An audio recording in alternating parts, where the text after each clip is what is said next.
Hello friends, what's going on? Welcome back to Football Therapy. Welcome back, mate. How you doing? It's me, your host Jan. Hope you're doing well. I really do hope that, and I welcome you back to Chelsea News. Of course, this series has an episode and upload a video every single day, and we were reflecting on stuff being said about Chelsea. Today, we're going to reflect on two articles from Nizar Kinsella.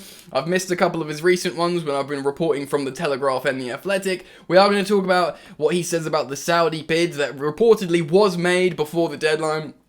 We're going to talk about Antonio Rudiger and talk about if Roman Abramovich has say in where the club goes when it's being sold. Lots to get into. Please do settle in and make sure you're comfortable. Maybe pour yourself a drink. Do subscribe if you want to. If you choose to do so, make sure the bell's turned on. Thank you to all of you who have liked the video, and please take a second to listen to what I have to say about Spitch. Boys and girls, Football Therapy is still brought to you by Spitch. Spitch is wicked. It's a fantasy football game where you don't have to commit to the entire season and you can just play every game week. Doesn't matter if you've been bad, you have a fresh start next week. Though it's free to play, it's 18 plus because you can win money on it should you choose to do so. It's a much better fantasy football because it uses Opta stats to govern whether players have actually had a good game week or not. So it's actually the thinking man's fantasy football. And there's currently a prize league on. You have the opportunity to win one of loads of prizes, including like Apple Watches, Premier League jerseys. Click the link down in the description now. Go check out Spitch for free. Do yourself a favour. Cool, thank you very much for checking that out. Link down in the description, of course. So, let's start, before we talk about the Saudi media made the competitive offer to buy Chelsea Football Club, let's talk about another article coming from also Nizar Kinsella of Goal.com. Talking about Antonio Rudiger, of course, looking like he's loving life at Chelsea, and why wouldn't he? Playing his best football, winning trophies, having great camaraderie with his teammates at Chelsea. The fans love him, of course. You know, things are going great. So let's see what Nizar has to say. Juventus monitoring Rudiger's situation, with Chelsea talks stalling due to the club's uncertainty. Loads of teams still want Rudiger. Premier League teams do, I'm sure. I think Man United are a big one. Bayern Munich, interestingly, no longer interested, but I think Real Madrid, Juventus here, PSG even. Let's read. The Italian giants are keen to sign the Blue Star defender as the Blue Stars defender as restrictions hit the West Londoners hard in recent weeks. Juventus have emerged as a serious option for Antonio Rudiger, as they are watching his contract situation as sanctions block Chelsea's renewal talks, hopefully not for long, of course.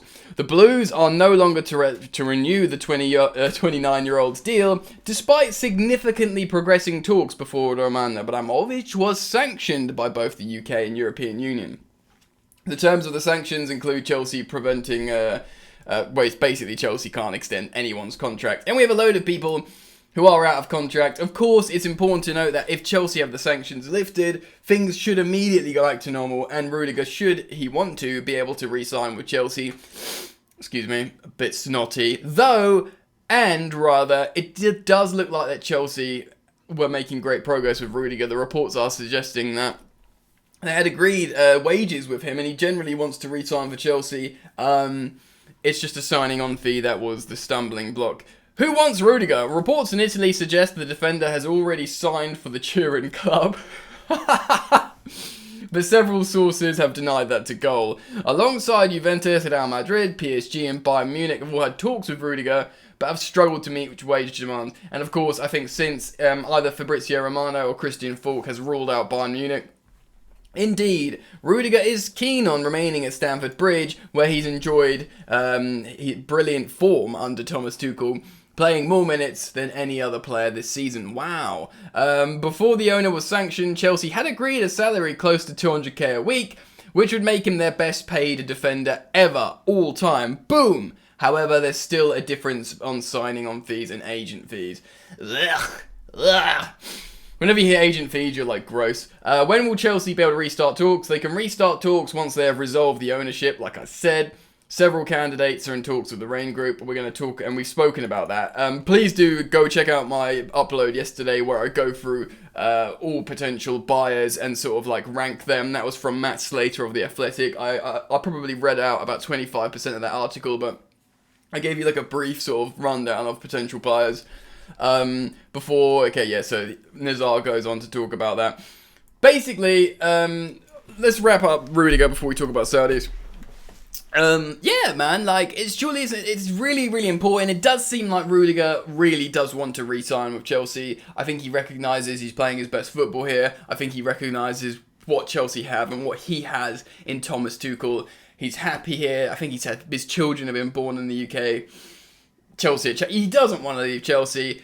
He won't turn down, I mean, this is my speculation. He won't turn down wages that will see him the highest paid defender in Chelsea's history. He's not as good as John Terry. I don't know, there will be other defenders that were better than him as well. You know, Carvalho and you know, we could talk about fullbacks. He's not going to be Ashley Cole level in terms of, I know he's a centre back and it's different, but you know what I mean.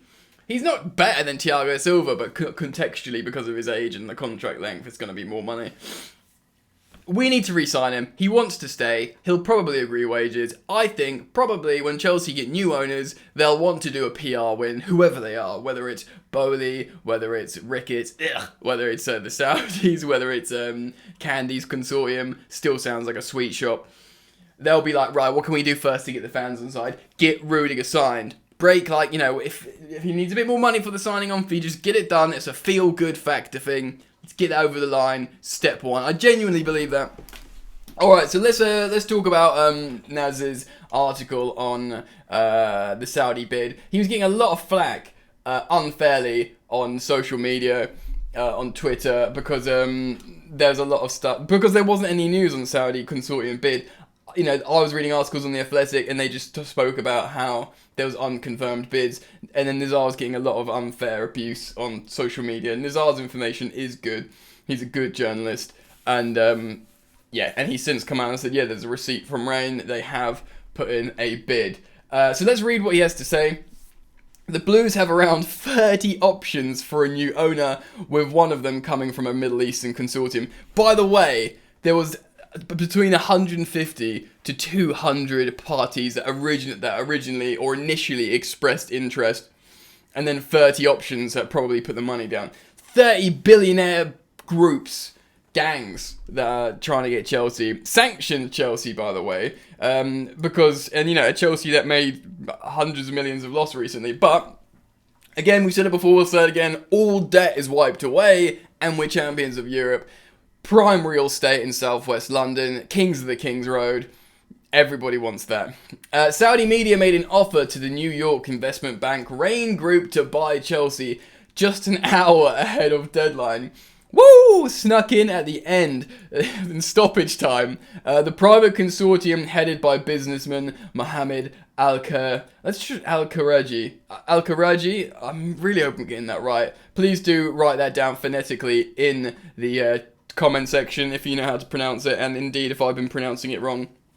Including plans to redevelop Stamford Bridge and renew the contracts of first-team players, including Antonio Rudiger, like I just said from the other article. I mean, to be honest, every single owner is talking about redeveloping Stamford Bridge, and to be honest, every owner probably wants to, and to be honest, Roman Abramovich probably wanted to, and he actually had the ball rolling, didn't he? The only reason why he had to pull out is because he couldn't work in the UK and he couldn't renew his visa, or couldn't apply for a visa, or withdrew. The controversy was there. Everything went on hold regarding the Stamford Bridge redevelopment. They now await on the decision, which is being guided by Rain, but involves sanctioned club owner Roman Abramovich and his senior staff. There we have it. So we're going to read on, obviously, but Roman Abramovich is involved. He can't get a penny of the money, and I think, by all accounts, Rain or whoever's involved in the sale have to prove that Roman's not getting any money, which is what it is, but he can still have a say, by all accounts, where the club goes. And people are like speculating in headlines quite cynically that his biggest drive would be to make sure that the club doesn't go to a country where oligarchs and Russians are sanctioned, which is really cynical. I don't know if that's true or not. You'd hope to think, considering his past and his track record, that he'd just want what's the best for Chelsea, because ultimately, that's seemingly what he's always wanted, Roman. He does love Chelsea. I don't think he'd do some cynical, backhanded thing to just try and make sure Russians don't get hurt. I don't think that would happen. I don't think it would. Okay, cool. So, who else put in a bid? Saudi media have promised to invest... What else is part of the bid? Saudi media have promised to invest heavily in the club to bring their expertise in football and stadiums and advertising on the table. They will seek new sponsors for the club after decisions by telecoms company Free and the car company Hyundai to suspend their lucrative deals after Abramovich got sanctioned. I thought, to my understanding, that Free, and I'm guessing Hyundai, have just suspended it until the new ownership. And I would have thought that would have been the easiest thing to just unsuspend it, going, look, we love Chelsea, we just paused it while there was a bit of controversy. Chelsea fans don't like that. If you look at how Trivago responded, they were like, no, we stand with Chelsea in this turbulent time. They haven't invaded Ukraine. We want to support the club and the employees and the players and stuff. So that was a great PR for Trivago. So maybe people want Free out the door. Maybe people want Hyundai out the door. And in that case, new sponsors will be great. And, you can put that sort of cynical thing on. You sort of look at how Man City have negotiated their sponsors at the Abu Dhabi owners, and they've made allegedly, cooked the books, some people write, do you know what I mean? And again, loads of Chelsea fans will be like, wait, let's do that, let's get loads of money, but it's obviously not right. I'm not saying that's what would happen, but there might be some, you wouldn't be surprised for a second if it's a Saudi-related sponsor, would you? Let's be real. Okay, let's read on. They vowed to invest in the women's team, hugely important, and have a strategy to use the squad as ambassadors in sport in the Middle East. Wow. I mean, if that's women, that's massive. Although I don't think they're probably talking about the women. And while the group desired to complete any deal quickly to help lift the cash flow, the issues that are impacting Chelsea's existence in the current sanctions. That's good, and that's great. That's something that a handful of the prospective potential owners have promised an immediate cash injection to stabilise the club in what are, of course, turbulent times. And to be honest, you're buying a club with no debt, 1.5 billion debt wiped away, 1.5 billion. You can put 50 million. Think of that as nothing. That's like a speck in the wind to stabilise the club. Do you know what I mean? Saudi media have not wished to go public with their bid until the final decision phase from Rain, but their bid sought to clarify details after reports emerged citing them as a candidate for ownership. When will they know if they are successful? Rain are currently poring over spelling mistake there, Nizar. Over hundreds of pages of documents relating to the sale of Chelsea F.C. As they aim to whittle down to the final candidates. They are hoping to have rejections and approvals ready for Monday morning. Wow! That's in less than 24 hours. Allowing 3 or 4 bids to proceed to the next stage.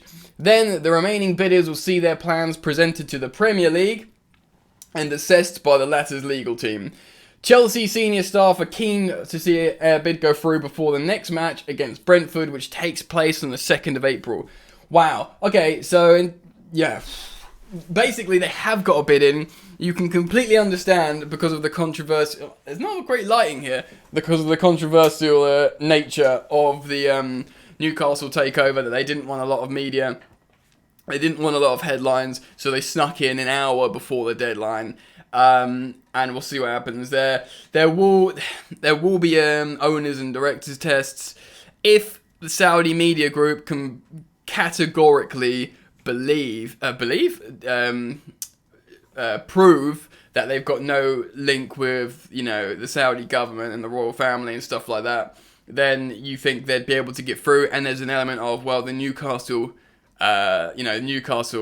owners did it, why can't we? Though, 2 wrongs don't make a right.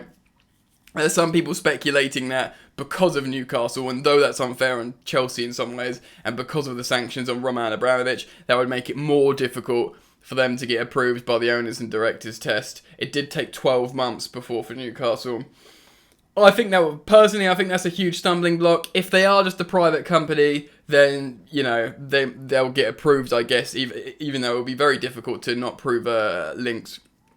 Personally, I've been very open about how uncomfortable I am with the Newcastle ownership, and how, they shouldn't have gone in, and you've got people like Eddie Howe, who's been put on the spot now answering questions, but he's taking the money.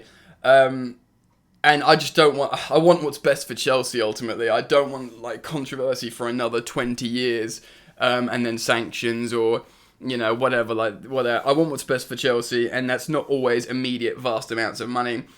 It looks like, from what people are saying, the Bowley consortium are the front runners, and that they'd be able to come in immediately and sort everything out. The Saudis will say that as well because of their financial muscle, and maybe they can. We'll have to see what happens. I wanted to, even though I've made my opinion sort of public, I want to be fair. Everyone has their own sort of stances on it. So I'm going to report on every single article, provided it comes out before I start recording, and this is where we're at. I want to say also, I think this could be a positive time for Chelsea, a positive shift. And yes, it's unstable. I know Chelsea thrive in chaos and we end up, winning and everything. We've been on a winning streak since the sanctions. And we thrive in chaos. But I think this could ultimately be a turning point for Chelsea, whoever comes in, provided it's not like the Ricketts family, who everyone universally seemingly doesn't want, or Woody Johnson. I think no one wants those two consortiums, American consortiums. Provided it's somewhat, I think it could make a positive shift and change the running of Chelsea and offer long-term stability and galvanise a certain group of players that stay together for a long time, like our golden generation did. Lampard, Drogba, Terry, Cech, and that stayed together for a long time. Maybe we can have another golden generation. Maybe we can have a manager that stays for a long time. Maybe we can have a better structure of scouting. Who knows? Why not believe that this could be a change for good? Anyway, let me know what you think. I've gone on for too long, as I usually do. Drop a like, please do. Consider subscribing. And check out Spitch by clicking the link in the description. Peace. You ain't so tough with that bad boy tuck. I'ma get it how I'm living, I'ma walk the walk. Outline my lines, I rap through thought. Body bag the verse, outlined in chalk. In my life seen trouble, hustle on the double. Silence on the trigger like my pick got a muzzle. Yo, chick like to guzzle, bad boy stay in trouble. I only love this paper, sorry I don't. I love me, bitch.